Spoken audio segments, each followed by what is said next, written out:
اعوذ باللہ من الشیطان اللعین الرجیم بسم اللہ الرحمن الرحیم۔ آپ کی خدمت میں وہ معروف ترین حدیث امام سجاد علیہ السلام کی، جس میں امام نے انسان کے اوپر مختلف حقوق کو بیان کیا اور کس انداز سے انسان جب زندگی بسر کرتا ہے تو دوسروں کے حقوق اس کے اوپر واجب ہیں، اور اسی انداز سے کس طریقے سے انسان کے اپنے نفس کا حق اس کے اوپر واجب ہے۔ اس حدیث کے ذیل میں گفتگو جاری تھی، اور پہلے حصے میں جو امام نے ان حقوق کا ایک اجمالی تعارف پیش کیا اس کو آپ کی خدمت میں بیان کیا۔ اس کے بعد اس مرحلے سے اب امام جو ہے وہ انسان کے اپنے نفس کا حق جو انسان کے اوپر اللہ نے قرار دیا ہے اس کو بیان کر رہے ہیں، اور یہ نفس کا حق اس انداز سے ہے کہ یہ مختلف اعضاء و جوارح میں تقسیم ہو جاتا ہے۔ بیان کرتا اما حق و نفس کا علیک، وہ حق کہ جو تمہارے نفس کو اللہ نے تمہارے اوپر قرار دیا ہے۔ فَأَن تَسْتَوْفِيهَا فِي طَاعَةِ اللَّهِ، اس کا پہلا کلیہ کیا ہے کہ تم اپنے نفس کو اللہ کی اطاعت میں صرف کرو، تم اپنے نفس کو اللہ کی مرضی اور رضایت کے اندر خرچ کرو۔ یہ وہ مرحلہ ہے کہ جس کے ذریعے سے تم اللہ کے حق کو ادا کرو گے۔ پس انسان کس انداز سے اپنے نفس کو اطاعت الہی میں صرف کرے، کس انداز سے یہ فعل جو ہے وہ انجام دے، امام نے بیان کیا۔ فَتُعَدِّ إِلَى لِسَانِكَ حَقَّ، جو تمہاری زبان کا حق ہے اس کو ادا کرو۔ وَإِلَى سَمْعِكَ حَقَّ، تمہارے کانوں کا جو حق ہے اس کو ادا کرو۔ وَإِلَى بَصَرِكَ حَقَّ، جو تمہاری آنکھوں کا حق ہے اس کو ادا کرو۔ وَإِلَى يَدِكَ حَقَّ، تمہارے ہاتھوں کا جو حق ہے اس کو ادا کرو۔ وَإِلَى رِجِلِكَ حَقَّ، جو تمہارے پیروں کا حق ہے اس کو ادا کرو۔ وَإِلَى بَطْنِكَ حَقَّ، جو تمہارے پیٹ کا حق ہے اس کو ادا کرو۔ وَإِلَى فَرْجِكَ حَقَّ، جو تمہاری شرمگاہ کا حق اللہ نے قرار دیا اس کو ادا کرو۔ وَتَسْتَعِينُ بِاللَّهِ عَلَى ذَلِكَ، اور جب حقوق ادا کر رہے ہو تو اللہ سے ان حقوق کو ادا کرنے میں اللہ سے مدد مانگو، تو اس طریقے سے تمہارے نفس کا حق جو ہے وہ ادا ہو جائے گا۔ اب اس مرحلے سے آ کے امام نے ایک ایک حق ہے جو بیان کرنا شروع کیے، یعنی مختلف اعضاء و جوارح کے کیا حق ہیں اس کو بیان کیا۔ سب سے پہلے امام نے بیان کیا کہ تمہاری زبان کا حق کیا ہے۔ اما حق اللسان، زبان کا حق، فَإِكْرَامُهُ عَنِ الْخَنَا، سب سے پہلا مرحلہ کیا ہے کہ اس کو فحش کلامی سے اکرام عطا کرو۔ یعنی کیا مطلب؟ روکو فحش کلامی سے، ایسے گفتگو سے روکو کہ جو فحش ہو، جو خراب گفتگو ہو۔ یعنی کتنی پیاری تعبیر ہے امام کی، صرف یہ نہیں کہا کہ اپنی زبان کو فحش کلامی سے روکو، بلکہ اس کو روک کے اپنی زبان کو اکرام عطا کرو۔ یعنی جب تمہاری زبان گویا فحش کلامی میں جائے گی، ایسے کلمات ادا کرے گی جو کہ قابل مذمت افعال ہیں، الفاظ ہیں، جب تم یہ ادا کرو گے تو خود بخود تمہاری زبان گویا ذلیل ہونے لگے گی، بد احترام ہونے لگے گی۔ تمہارا کام کیا ہے؟ تم اپنی زبان کو فحش کلامی سے روکو، تاکہ اس کے ذریعے سے کیا ہو، جب تم اپنی زبان کو فحش کلامی سے روکو گے تمہاری زبان صاحب عزت، صاحب کرامت بننے لگے گی۔ پھر کیا بیان کیا؟ وَتَعْوِيدُهُ عَلَى الْخَيْرِ، پہلا مرحلہ کیا ہے کہ فحش کلامی سے روکو۔ دوسرا مرحلہ کیا ہے کہ وَتَعْوِيدُهُ عَلَى الْخَيْرِ، اس کو اچھائی کی جانب پلٹاؤ، اس سے جو ہے وہ ان باتوں کو سرزد کرو جو اچھی چیزیں ہیں۔ وَحَمْلُهُ عَلَى الْأَدَبِ، تیسرا مرحلہ کیا ہے؟ اس کو ادب کے اوپر حمل کرو، یعنی فحش کلامی سے روکو، اچھائی کو اس سے ادا کرو، اور کیا کرو؟ اس کو حامل کرو ادب کے اوپر، یعنی بڑے سے بات کری ہے تو کیسے بات کی جائے، چھوٹے سے بات کری ہے تو کیسے بات کی جائے۔ وَإِجْمَامُهُ إِلَّا لِمَوْضِعِ الْحَاجَةِ وَالْمَنْفِعَةِ لِلدِّينِ وَالدُّنْيَا، اور اس کو لگام لو، جس طریقے سے انسان سواری کو لگام لگاتا ہے تو اس لگام کے ذریعے سے سواری کی ڈائریکشنز کو معین کرتا ہے، کب چلانا ہے کب روکنا ہے۔ تمہاری زبان بھی گویا اپنے الفاظ میں گویا ایک وحشی جانور ہے۔ وَإِجْمَامُهُ، تو تم کیا کرو؟ امام کیا بیان کریں کہ تم اس کو لگام لگاؤ، اس کو روکو۔ کس انداز سے روک کے رکھو؟ سوائے کس موقع پہ؟ جہاں پہ تمہاری حاجت ہو گفتگو کرنی، یعنی کم بولو۔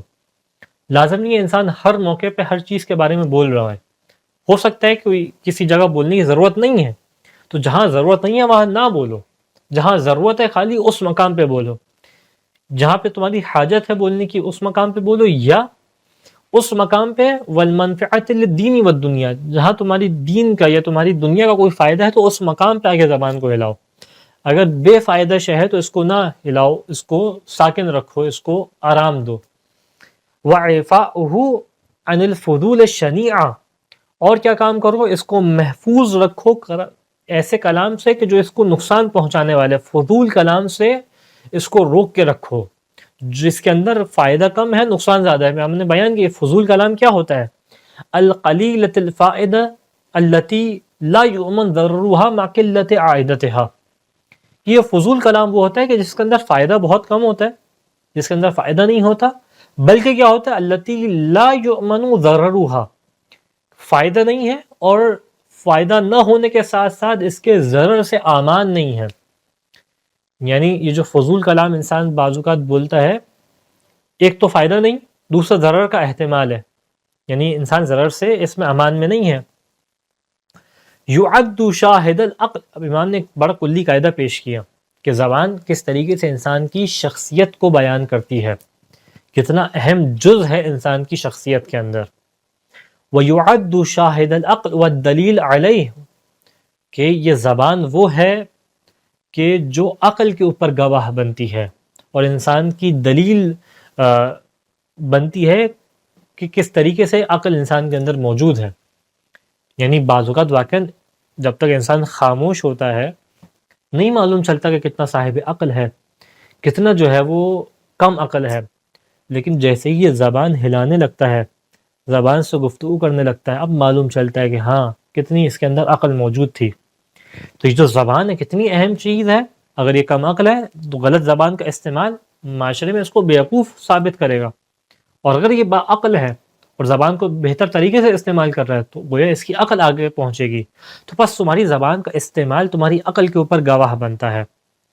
وَتَزَيُّنُ الْعَاقِلِ بِعَقْلِهِ حُسْنُ صِيرَتِهِ فِي لِسَانِهِ، اور دیکھو ایک عاقل کی زینت، ایک جو عاقل شخص ہے، عقل مند شخص ہے، اس کی رعنائی کس کے اندر ہے، اس کی خوبصورتی کس کے اندر ہے کہ اس کی زبان کتنی اچھی چلتی ہے۔ یعنی ایک عاقل شخص کا کیسے پتہ چلتا ہے یہ صاحب عقل ہے، اس کی زبان کو دیکھ کے پتہ چلتا ہے۔ جیسے جیسے زبان کا استعمال کرے گا سمجھ میں آئے گا کتنا صاحب عقل ہے۔ وَلَا قُوَّةَ إِلَّا بِاللَّهِ الْعَلِيِّ الْعَظِيمِ، اور کوئی طاقت نہیں ہے سوائے اللہ کے۔ ہر حق کے بعد امام یہ جملے ادا کریں گے تاکہ اس بات کا احساس ہو سکے کہ انسان مدد مانگے ان حقوق کی ادائیگی میں اللہ سے۔ پھر امام بیان کرتے ہیں تمہارے کان کا حق کیا ہے، اما حق السمع، تمہارے کان کا حق کیا ہے۔ تو اس موقع پہ امام بیان کرتے ہیں فَتَنزِيهُهُ أَنْ تَجْعَلَهُ طَرِيقًا إِلَى الْقَلْبِ إِلَّا لِفُوهِمَةٍ كَرِيمَةٍ، کان کا پہلا حق یہ ہے انسان کے جو اللہ نے اس کان کا حق قرار دیا، وہ کیا ہے کہ تم اس کان کو، گویا اس فقرے کے اندر امام یہ بیان بھی کر رہے ہیں کہ جو کان ہوتا ہے بہت اہم شے ہوتا ہے، یہ راستہ ہے انسان کی عقل تک، یہ راستہ ہے انسان کے قلب تک۔ قلب کی تعبیر استعمال کی ہے جو کہ قلب کا ایک معنی عقل کی جانب بھی استعمال ہوتا ہے۔ تو یہ عقل کیا ہے، یہ کان کیا ہے جو انسان کی عقل تک باتیں پہنچاتا ہے۔ تو پس امام نے کیا بیان کیا کہ اس چیز سے جدا کرو کہ یہ ہر آنے والی آواز کو، ہر آنے والی بات کو تمہارے قلب تک پہنچائے، بلکہ کیا کرو، اس کان کو اس طریقے سے استعمال کرو کہ صرف جو کریم گفتگو کرنے والا ہے، الا لفوہمۃ کریمہ، جو اچھی گفتگو کرنے والا ہے، اس کے لیے اس کے دروازے کو کھولو۔ ایسا نہ ہو کہ تم ہر ایک کے لیے اس کے دروازے کو کھول رہے ہو، نہیں، ہر ایک کے لیے دروازہ نہیں کھولنا، بلکہ ایسے شخص کے لیے دروازہ کھولنا ہے کہ جس کے ذریعے سے تم تک ایک کرامت، ایک اچھائی ہے جو پہنچے۔ تحدث فی قلبک خیرا، یہ فوہمۃ کریمہ کیا ہوتا ہے، یہ اچھی گفتگو کرنے والا کیا ہوتا ہے کہ اس کی گفتگو سے تمہارے قلب کے اندر جو ہے وہ خیر ایجاد ہوتا ہے، اچھائی ایجاد ہوتی ہے۔ یعنی بعض اوقات کوئی گفتگو کرنے والا آ کے گفتگو کرتا ہے اور اس کی گفتگو کا نتیجہ یہ ہوتا ہے کہ سننے والا بھٹک رہا ہوتا ہے، بہک رہا ہوتا ہے، لیکن اس کے مقابل میں کیا ایک شخص ہے جو گفتگو کرنے والا گفتگو کرتا ہے اور اتنی با ہدایت گفتگو ہوتی ہے کہ دل میں خیر ایجاد ہوتا ہے۔ اور تقسب خلقا کریمہ، یا کیا ہو، اس کی گفتگو کے ذریعے سے تمہارے اخلاق میں اچھائی ہو، تم اچھے اخلاق کی جانب قدم آگے بڑھاؤ۔ تو یہ تم کام کرو، یعنی ایسے شخص کو گفتگو سنو۔ ہر ایک کو سننے کی ضرورت نہیں ہے، ہر ایک کو اپنے دروازے، کان کے دروازے کھولنے کی ضرورت نہیں ہے ہر ایک کے لیے، بلکہ ان افراد کے لیے اپنے کان کے دروازے کھولو کہ جن کے ذریعے سے تمہارے اخلاق میں اضافہ ہو، جن کے ذریعے سے تمہارے دل میں خیر ایجاد ہو۔ اور اس کو امام نے فوہمۃ کریمہ سے تعبیر کیا، یعنی اچھی گفتگو کرنے والا۔ فَإِنَّهُ بَابُ الْكَلَامِ إِلَى الْقَلْبِ، پھر امام نے بیان کیا دیکھو یہ جو کان ہے یہ دروازہ ہے دل کی جانب، یعنی گویا کان سے چیزیں آتی ہیں جو انسان کی عقل اور قلب کی جانب جاتی ہیں، تو ایسا نہ ہو کہ تمہارا یہ کان کا دروازہ ہر ایک کے لیے کھلا ہوا ہو۔ یؤدی الیہ ضروب المعانی علی ما فیہا من خیر و شر، یہ کان کے ذریعے سے انسان کے قلب تک، انسان کے عقل تک بہت سارے معانی ہیں جو جاتے ہیں، گویا یہ دروازہ ہے ان معانی کے لیے، کئی معنی ہیں جو جاتے ہیں، من خیر او شر، ان کے اندر اچھائی بھی ہوتی ہے، ان کے اندر برائی بھی ہوتی ہے، یعنی ایسا نہیں ہے ہر گفتگو سننے والے کے ذریعے سے تمہارے اندر اچھائی جائے گی، نہیں، اس کان کے ذریعے سے اچھائی بھی جاتی ہے، اس کان کے اندر سے برائی بھی جاتی ہے، بس تمہارا کام یہ ہے کہ اس کو اچھائی کے لیے کھولے رکھو، برائی کے لیے گویا بند کر دو، یہ میرے اپنے الفاظ ہیں۔ وَلَا قُوَّةَ إِلَّا بِاللَّهِ، اور کوئی طاقت نہیں ہے، کوئی قدرت نہیں ہے سوائے اللہ کے۔ اس کے بعد امام نے بیان کیا تمہارے آنکھوں کا حق کیا ہے، اما حق بصرک فغضه عما لا يحل لك، پہلا جو کام آنکھ کا اللہ نے حق قرار دیا ہے وہ یہ کہ اس کو روکو، اس کو دور رکھو، کس چیز سے؟ اس چیز سے کہ جس کو اللہ نے حرام قرار دیا ہے، جس کو اللہ نے جائز قرار نہیں دیا، اس مقام سے اپنی نگاہوں کو موڑ لو، یعنی کیونکہ اللہ، اور واقعی انسان دیکھے اللہ کی نعمت ہے، اللہ نے نعمت عطا کی ہے، تو جب اللہ نے نعمت عطا کی ہے تو کیوں اس کو ایسی چیزوں میں لگاتا ہے جس کو اللہ نے حرام قرار دیا، تو وہاں سے اپنی نگاہوں کو موڑ لو۔ وَتَرْكُ ابْتِذَالِهِ إِلَّا لِمَوْضِعٍ عِبْرَةٍ، پہلا مرحلہ کیا ہے کہ حرام سے اپنی نگاہوں کو موڑ لو۔ دوسرا مرحلہ کیا ہے کہ اس مقام سے بھی اپنی نگاہ کو موڑ لو کہ جو فضول مقامات ہیں، یعنی ایسا نہیں ہے کہ ہر منظر کو جا کے تم دیکھو، ہر منظر کو جا کے تم آبزرو کرو، نہیں، إِلَّا لِمَوْضِعٍ عِبْرَةٍ، تم اس منظر کو دیکھو، اپنی نگاہوں سے اس چیز کو حاصل کرو کہ جہاں اللہ نے عبرت قرار دی ہے۔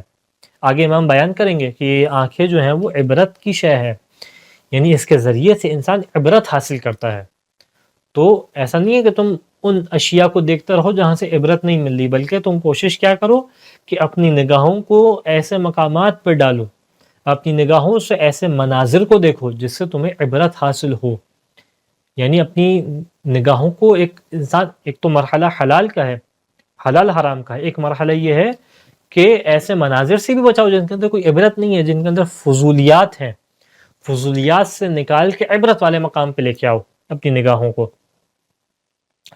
تستقبلو بہا بصرن او تستفید بہا علما، کہ اپنی نگاہ کو ایسے مقام پہ ڈالو، یہ مقام عبرت کون سا ہے؟ یہ وہ مقام عبرت ہے کہ جہاں سے تمہیں بصیرت ملتی ہے، جہاں سے تمہاری بصیرت میں اضافہ ہو، یا جہاں سے تمہارے علم میں اضافہ ہو۔ تم یعنی بعض اوقات واقعی انسان فضول اشیاء کو دیکھ رہا ہے، فضول چیزوں میں اپنا وقت ضائع کر رہا ہے، نہیں، ان چیزوں میں وقت ضائع نہ کرو، اللہ نے نگاہیں دی ہیں، ان کے ذریعے سے عبرت حاصل کرو، ان کے ذریعے سے علم حاصل کرو، کتاب پڑھو ان کے ذریعے سے مثال کے طور پہ اگر تمہیں کسی ایسی چیز کو بھی دیکھتے ہیں کہ جس سے اپنے دل کو بہلانے کا دل چاہ رہا ہے، تو اس میں بھی ان اشیاء کو دیکھو جہاں سے تمہیں عبرت حاصل ہو رہی ہے۔ کتنا اسلام نے اس بات کے اوپر فوکس کیا ہے کہ انسان ان چیزوں کے اوپر فوکس رکھے جہاں سے اس کو عبرت حاصل ہوتی ہے۔ پھر امام نے بیان کیا فَإِنَّ الْبَصَرَ باب الاعتبار، یہ نصیحت حاصل کرنے کا مقام ہے، یعنی آنکھیں نصیحت حاصل کرنے کا مقام ہے۔ واقعی انسان دیکھے دنیا میں خدا کی کس طریقے سے نشانیاں ہیں، وہ جو خدا کو جھٹلانے والے تو ان کا انجام کیا ہوا، آج دنیا میں کئی دکھائی نہیں دیتے، لیکن اس کے مقابلے میں وہ کہ جس نے اللہ کی اطاعت کی، اللہ کے لیے اپنے آپ کو صرف کیا، آج بھی اللہ نے کس طریقے سے ان کے نام کو زندہ رکھا ہے۔ تو یہ تمام عبرتیں انسان، یہ تمام نصیحتیں انسان اپنے کانوں، اپنی نگاہوں سے حاصل کرے گا، یہ باب ہے نصیحت کے لیے۔ پھر امام نے بیان کیا کہ تمہارے پیر کا حق کیا ہے، اما حق اور رجلیک، تمہارے پیروں کا حق کیا ہے۔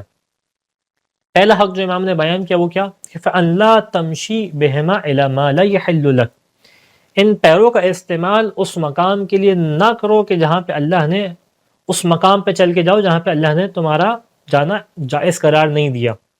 یعنی سب سے پہلا حق تو یہ ہے کہ اس کو حلال میں خرچ کرو، حرام کے لیے استعمال نہ کرو۔ ایسا نہ ہو کہ کسی قبضے والی زمین پہ تم جا رہے ہو، اس کے اوپر جانے کو اللہ نے حلال قرار نہیں دیا، مثال کے طور پہ۔ وَلَا تَجْعَلْ ہما مطیعتک فی الطریق المستخفۃ باہلھا فیہا، بہت اہم مقام۔ پہلا مرحلہ کیا ہے؟ حلال حرام۔ دوسرا مرحلہ کیا ہے کہ دیکھو ہر مقام تمہارے جانے کے لیے نہیں ہے، ہر مقام تمہارے جانے کے لائق نہیں ہے۔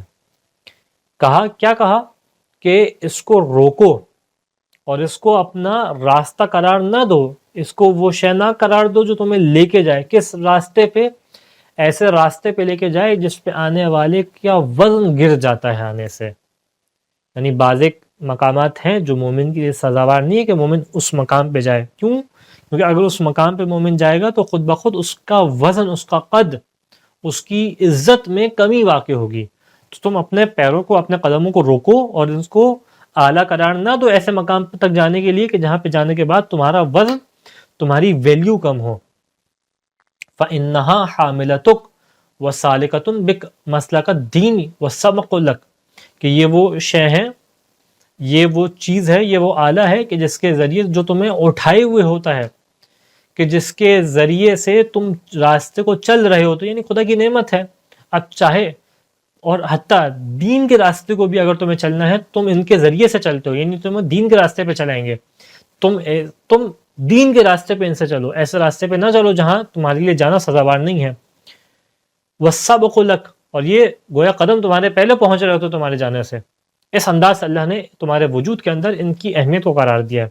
وَلَا قُوَّةَ إِلَّا بِاللَّهِ، اور کوئی قدرت اور کوئی طاقت نہیں ہے سوائے اللہ کے، یعنی اس کے اندر بھی تم اللہ سے مدد مانگو۔ اس کے بعد امام بیان کرتے ہیں کہ تمہارے ہاتھ کا حق کیا ہے۔ اما حق یدک، تمہارے ہاتھوں کا حق کیا ہے۔ فَأَلَّا تَبْسُطَهَا إِلَى مَا لَا يَحِلُّ لَكَ، پہلا حق تو یہ ہے کہ ان ہاتھوں کو اس کے سامنے نہ پھیلاؤ اور اس چیز میں نہ صرف کرو کہ جہاں پہ اللہ نے جائز قرار نہیں دیا، جہاں پہ اللہ نے حلال قرار نہیں دیا۔ یعنی ان ہاتھوں کو اللہ کی جو نعمت ہے، اللہ کی نعمت ہے، یہ ہاتھ اللہ نے عطا کیے ہیں، تو اس کو اس چیز میں خرچ نہ کرو کہ جس کے ذریعے سے تم حرام الہی کا سبب بنو۔ فَتَنَالُوا بِهَا تَبْسُطُهَا إِلَيْهِ مِنَ اللَّهِ الْعُقُوبَةَ فِي الْعَاجِلِ وَمِنَ النَّاسِ بِلِسَانِ الْأَئِمَّةِ فِي الْعَاجِلِ، اگر تم نے ان کو ان چیزوں میں استعمال کیا کہ جس کو اللہ نے جائز قرار نہیں دیا، نتیجہ کیا ہوگا؟ نتیجہ یہ ہوگا کہ تمہیں عذاب ملے گا کس کے اندر؟ مرنے کے بعد۔ یعنی کتنا سخت مرحلہ ہے کہ اگر تم نے ہاتھوں کا استعمال اس چیز میں کیا جسے اللہ نے جائز قرار نہیں دیا، نتیجہ کیا ہے؟ مرنے کے بعد عذاب ملے گا، اور دنیا میں جو تمہارے سرپرست ہیں، جو تمہارے رہبر و رہنما ہیں، ان کی جانب سے عقاب ملے گا۔ یعنی ایک عقاب ہے جو آخرت میں ہے، اور ایک ملامت ہے جو دنیا میں تمہیں ان سے مل رہی ہے، ان کی زبان سے مل رہی ہے۔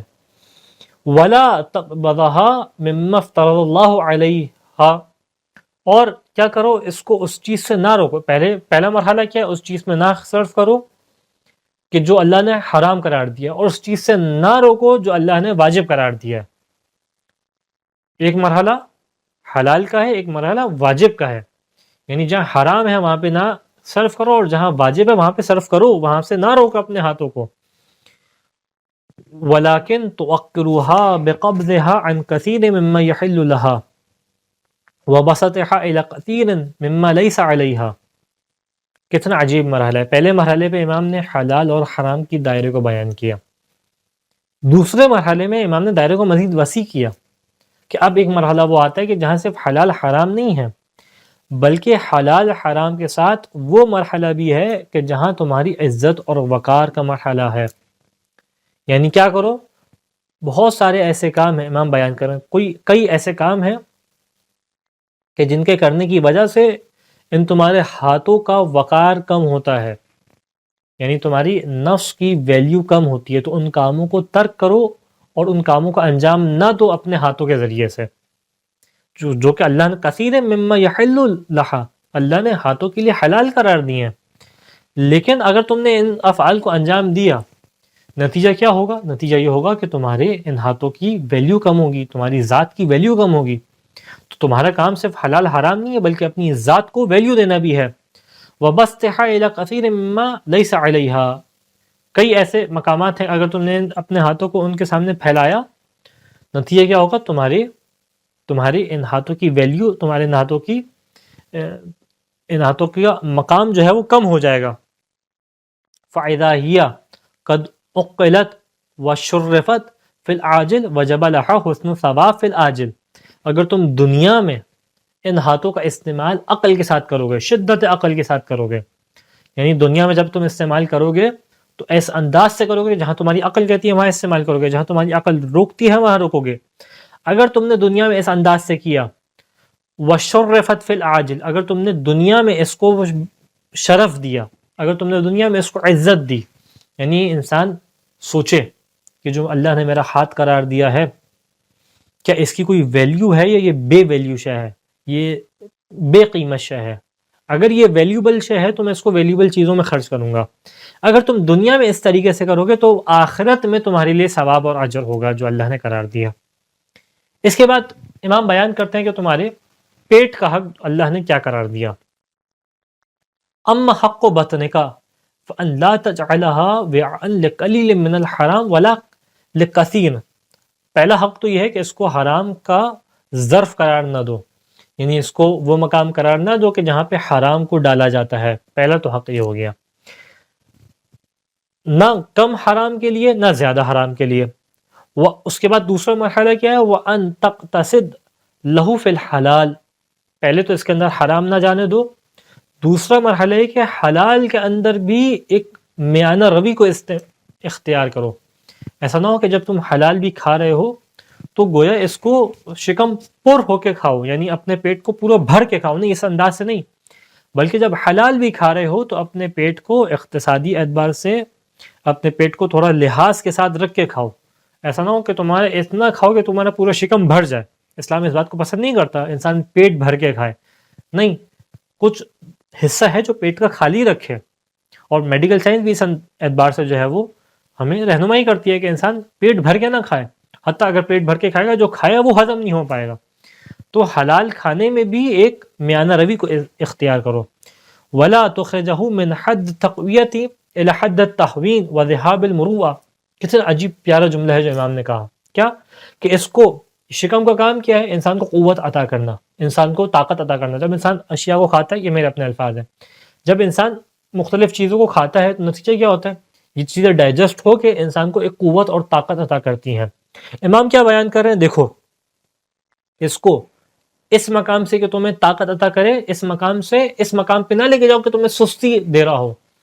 یعنی کیا مطلب، یعنی اگر تم اس کو بہت زیادہ پر کرو گے، بہت زیادہ کھانا کھاؤ گے تو بجائے یہ کہ تمہیں طاقت عطا کرے، بجائے یہ کہ تمہیں قوت عطا کرے، یہ تمہیں سستی دے رہا ہوگا. اللہ نے اس کو قرار دیا تھا تاکہ تمہیں طاقت عطا کرے، تاکہ تمہیں قدرت ملے، لیکن تمہارے اس طریقے سے نتیجہ کیا ہوا، تمہیں طاقت ملنے کے بجائے تمہیں سستی مل رہی ہوگی. الی حد التحوین، یعنی سستی کی جانب جو ہے وہ انسان جا رہا ہوگا.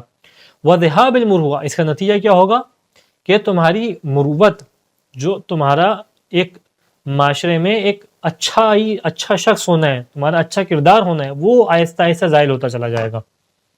یعنی تمہارا وقار، تمہاری عزت کم ہوتی چلی جائے گی اگر تم نے اس انداز سے اس کو صرف کیا. اس کے بعد امام پھر بیان کرتے ہیں یہ کام کس طریقے سے ہوگا. وَضَبْطُهُ إِذَا حَمَّ بِالْجُوعِ وَالظَّمَأِ.